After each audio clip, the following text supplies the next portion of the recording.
Assalamualaikum warahmatullahi wabarakatuh. Salam sejahtera untuk kita semua. Pertama-tama marilah kita panjatkan puja dan puji syukur kita kepada kehadirat Allah Subhanahu wa taala karena atas limpahan rahmat serta karunia-Nya kita dapat berkumpul pada keadaan sehat walafiat. Sebelumnya saya ucapkan terima kasih kepada Bapak Ibu dosen serta hadirin sekalian yang sudah memperkenalkan saya untuk berbicara pada pagi hari ini.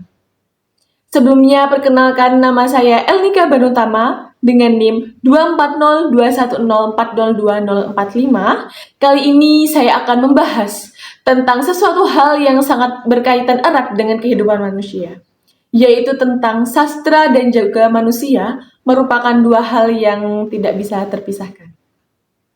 Hadirin yang saya hormati, sejak awal peradaban sastra sudah lahir dalam kehidupan manusia. Bahkan sebelum manusia itu mengenal tulisan, teman-teman. Jadi pada dahulu kala sudah ada yang namanya sastra lisan. Contohnya itu berbentuk seperti legenda-legenda yang diwariskan dari zaman ke zaman atau generasi ke generasi. Nah, hal ini menunjukkan bahwa sastra tumbuh seiring dengan tumbuhnya kemampuan manusia dalam berpikir dan juga merasakan. Nah, ketika kita kecil, kita diperkenalkan pada dongeng oleh orang tua kita sebelum tidur. Nah, dongeng-dongeng tersebut termasuk sastra juga, teman-teman. Kita dulu diceritakan dongeng-dongeng bentuk fabel atau dongeng-dongeng hewan. Nah, hal itu merupakan bukan hanya untuk sekedar hiburan, teman-teman, tetapi di dalamnya sudah termuat nilai-nilai moral yang dapat kita pelajari. Nah, saat kita bertumbuh dewasa atau sudah menjadi dewasa, kita mulai yang membaca yang namanya novel, puisi, cerpen, dan buku-buku yang dapat menambah wawasan kita. Nah, dari kecil hingga dewasa itu, teman-teman, sastra selalu hadir menemani proses perkembangan kita. Hadirin yang saya hormati, sastra bukan hanya rangkaian kata yang disusun secara indah saja, tetapi melainkan sastra ini juga termasuk cerminan diri seorang manusia. Nah, melalui sastra, manusia ini bisa mengekspresikan apa saja yang tidak bisa diucapkan secara lisan. Contohnya pada perasaan takut, rindu, kecewa, bahagia, gembira. Nah, hingga harapan yang paling dalam. Nah, sastra ini mengajarkan kita, teman-teman, bagaimana rasanya menjadi orang lain. Kita bisa merasakan kesedihan tokoh dalam cerita tersebut hanya karena kita membaca sastranya saja atau bacaannya saja.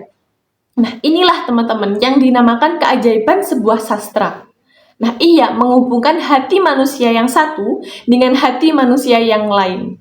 Nah, dengan membaca, kita bisa belajar memahami, kita bisa belajar mengerti perasaan orang lain, dan juga pada saat yang sama, kita bisa belajar mengenali diri kita sendiri. Nah, teman-teman, sastra ini memiliki kekuatan yang sangat besar juga, yaitu kekuatan untuk mengubah cara pandang manusia.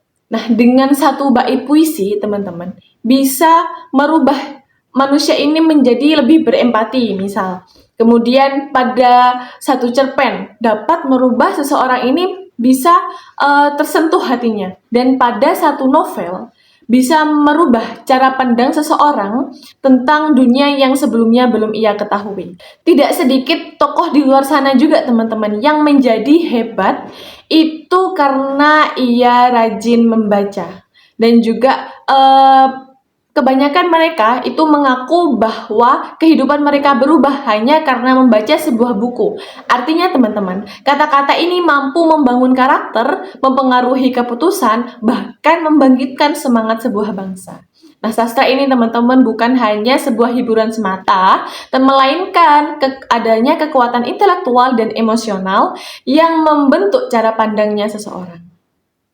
Hadirin yang saya hormati, di zaman yang serba cepat ini, kita sering terjebak dalam rutinitas. Nah, kita ini sering terburu-buru, kemudian sibuk, mengejar tugas-tugas atau deadline yang dan juga menuntut hidup kita, begitu, teman-teman. Nah, di tengah tekanan itu, sastra ini hadir sebagai pengingat bahwa manusia itu tidak hanya membutuhkan pekerjaan saja, teman-teman, tetapi juga merenung dan juga merasakan. Pada akhirnya sastra dan manusia ini teman-teman adalah satu kesatuan.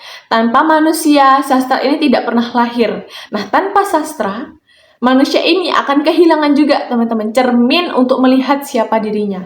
Oleh sebab itu, mari kita jaga keduanya dengan sepenuh hati. Demikian pidato yang dapat saya sampaikan. Terima kasih atas perhatian hadirin semua yang sudah hadir dalam kesempatan pada hari ini. Saya memohon maaf jika penyampaian saya dari awal hingga akhir tadi terdapat banyak kesalahan, saya mohon dimaafkan. Sekian saya akhiri. Wassalamualaikum warahmatullahi wabarakatuh.